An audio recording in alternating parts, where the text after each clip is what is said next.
ಓಜಸ್ಸಿನ ಕಣ್ಣಿಗೆ ಒಂದು ಬಟ್ಟೆ ಕಟ್ಟಿರ್ತದೆ. ಓಜಸ್ಸಿನ ಕಣ್ಣಿಗೆ ಬಟ್ಟೆ ಕಟ್ಟಿರ್ತದೆ. ನೀವೆಂತ ಮಾಡ್ತಾರೆ ಅಂತೇಳಿ ಅವನಿಗೆ ಗೊತ್ತಾಗೋದಿಲ್ಲ. ನಿಮ್ಮಲ್ಲಿ ಯಾರಾದರೂ ಒಂದು ವಸ್ತುವಿನ ಹೆಸರನ್ನು ಇದನ್ನು ಬರೀಬೇಕು. ಓಜಸ್ಸಿನ ವಸ್ತು ಅದು ಆಗ ಕಾಣೋದಿಲ್ಲ, ಕಣ್ಣಿಗೆ ಕಟ್ಟಿರ್ತಾರಲ್ಲ. ಈ ವಸ್ತುವಿನ ಹೆಸರು ಎಂತ ಬರೆದದ್ದು ಅಂತೇಳಿ ಓಜಸ್ಸು ಇದನ್ನು ನೋಡದೆ ಹೇಳ್ತಾನೆ. ಇನ್ನೊಬ್ರು ಯಾರಾದ್ರೂ ಬರಲಿ, ಓಜಸ್ಸಿನ ಕಣ್ಣಿಗೆ ಬಟ್ಟೆ ಕಟ್ಟಿ ಇದು ಬರಿಬೇಡಿ, ಬಟ್ಟೆ ಕಟ್ಟಿದ ಮೇಲೆ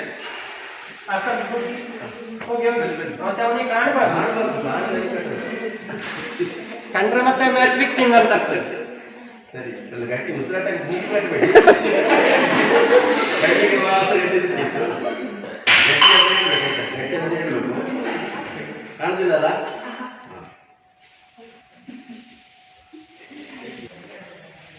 ನೋಡಿ, ಓಜಸ್ಸು ಇಲ್ಲಿಗೆ ಪ್ರಾರಂಭದಿಂದಲೇ 7 ಕ್ಲಾಸಿಗೆ ಬಂದಿದ್ದಾನೆ. ಇವು ಅಂದರೆ ತುಂಬ 7 ಕ್ಲಾಸಿಗೆ ನೀವು ಮೊದಲೇ ಬಂದಿದ್ದಾನೆ. ಅವನಿಗೆ ಜ್ಞಾಪಕ ಶಕ್ತಿ, ಜ್ಞಾನ ಶಕ್ತಿ ಈಗ ವೃದ್ಧಿಯಾಗಿದೆ. ಗೊತ್ತಾಯ್ತಲ್ಲ? ಅವನೀಗ ಆ ಕಾಗದದಲ್ಲಿ ಎಂತ ಬರೆದಿದ್ದಾರೆ ಅಂತೇಳಿ ಕಾಗದವನ್ನು ನೋಡೋದು ಹೇಳ್ತಾನೆ. ನಾನು ಕೇಳ್ತಾ ಹೋಗ್ತೇನೆ, ಆಗ ಅವನದನ್ನು ನೋಡೋದು ಹೇಳ್ತಾನೆ. ಓಜಸ್ ರೆಡಿಯಾ? ಕಾಗದದಲ್ಲಿ ಬರೆದದ್ದು ಪೆನ್ ಅಂತ ಬರೆದಿದ್ದಾರಾ? ಕಾಗದದಲ್ಲಿ ಮ್ಯಾಟ್ ಅಂತ ಬರೆದಿದ್ದಾರಾ? ಕಾಗದದಲ್ಲಿ ಲೈಟ್ ಅಂತ ಬರೆದಿದ್ದಾರಾ? ಮತ್ತೆ ಕಾಗದದಲ್ಲಿ ಆಂಜನೇಯ ದೇವರನ್ನು ಬರೆದಿದ್ದಾರಾ? ಮತ್ತೆ ಕಾಗದದಲ್ಲಿ ಕುಟ್ಟಿ ಅಂತ ಬರೆದಿದ್ದಾರಾ?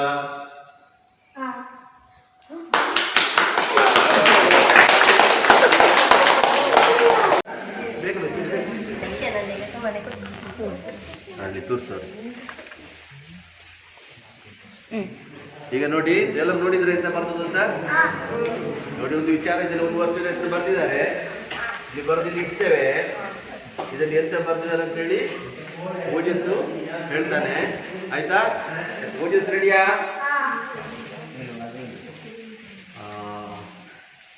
ಈ ಪೇಪರಲ್ಲಿ ಇಲ್ಲಿಗೆ ಬಂದಂತಹ ಯೋಗ ಕಲೀಲಿಕ್ಕೆ ಬಂದಂತಹ ಮಕ್ಕಳು ಒಂದು ವಸ್ತುವಿನ ಹೆಸರನ್ನು ಬರೆದಿದ್ದಾರೆ. ಅದನ್ನು ಈಗ ಓಜಸ್ ಅದನ್ನು ಎಂತ ಬರ್ತದೆ ಅಂತ ಹೇಳಿ ಅದನ್ನು ನೋಡೋದು ಹೇಳ್ತಾರೆ. ಓಕೆ? ಈ ಪೇಪರಲ್ಲಿ ಯೋಗ ಕಲೀಲಿಕ್ಕೆ ಬಂದಂತಹ ಮಕ್ಕಳು ಪೆನ್ ಅಂತ ಬರೆದಿದ್ದಾರಾ? ಈ ಪೇಪರಲ್ಲಿ ಯೋಗಕ್ಕೆ ಕಲೀಲಿಕ್ಕೆ ಬಂದಂತಹ ಮಕ್ಕಳು ಮ್ಯಾಟ್ ಅಂತ ಬರೆದಿದ್ದಾರಾ? ಮತ್ತು ಈ ಪೇಪರಲ್ಲಿ ದೀಪ ಅಂತ ಈ ಪೇಪರಲ್ಲಿ ಮಕ್ಕಳು ಫ್ಯಾನ್ ಅಂತ ಬರೆದಿದ್ದಾರಾ? ಈ ಪೇಪರಲ್ಲಿ ಮಕ್ಕಳು ಫ್ರಿಜ್ ಅಂತ ಬರೆದಿದ್ದಾರಾ? ಈ ಪೇಪರಲ್ಲಿ ಮಕ್ಕಳು ಫೋಟೋ ಅಂತ ಬರೆದಿದ್ದಾರಾ?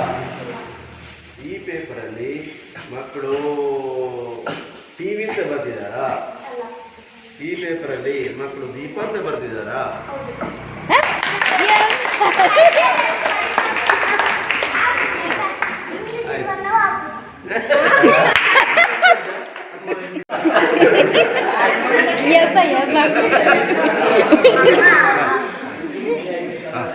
ಸರಿ, ಬೇಗ ನೋಡಿ. ಈಗ ಇಂಗ್ಲೀಷಲ್ಲಿ ಬರೆದಿದ್ದಾರೆ, ನೋಡಿಕೊಳ್ಳಿ ಎಲ್ಲ ಬೇಗ ಬೇಗ, ಮತ್ತೆ ಟೈಮ್ ಇಲ್ಲ. ನೋಡಿದ್ರ ಇಂಗ್ಲೀಷಲ್ಲಿ ಬರೆದದ್ದು ಅರ್ಥ ಆಗುದಿಲ್ಲ ಅಂತ ಅವರಿಗೆ. ನೋಡು, ಅರ್ಥ ಆಗ್ತದೆ ಎಲ್ಲರೂ. ನೋಡಿ, ಇಂಗ್ಲೀಷಲ್ಲಿ ಬರೆದಿದ್ದಾರೆ. ಈಗ ಓಜಸ್ಸಲ್ಲಿ ಇಂಗ್ಲೀಷಲ್ಲಿ ಎಂತ ಬಂದು ಅಂತ ಹೇಳ್ಬೇಕು. ಓಜಸ್ ರೆಡಿಯಾ? ಈ ಪುಸ್ತಕದಲ್ಲಿ ದೀಪ ಅಂತ ಬರ್ತಿದ್ದಾರಾ? ಈ ಪುಸ್ತಕದಲ್ಲಿ ಬಲ್ಬ್ ಅಂತ ಬರ್ತಿದ್ದಾರಾ? ಈ ಪುಸ್ತಕದಲ್ಲಿ ಫ್ಯಾನ್ ಅಂತ ಬರ್ತಿದ್ದಾರಾ? ಈ ಪುಸ್ತಕದಲ್ಲಿ ಮ್ಯಾಟ್ ಅಂತ ಬರ್ತಿದ್ದಾರಾ? ಈ ಪುಸ್ತಕದಲ್ಲಿ ಟಿ ಶರ್ಟ್ ಅಂತ ಬರ್ತಿದ್ದಾರಾ? ಈ ಪುಸ್ತಕದಲ್ಲಿ ತಲೆಕೂದಲು ಅಂತ ಬರ್ತಿದ್ದಾರಾ? ಈ ಪುಸ್ತಕದಲ್ಲಿ ಪೆನ್ ಅಂತ ಬರ್ತಿದ್ದಾರಾ?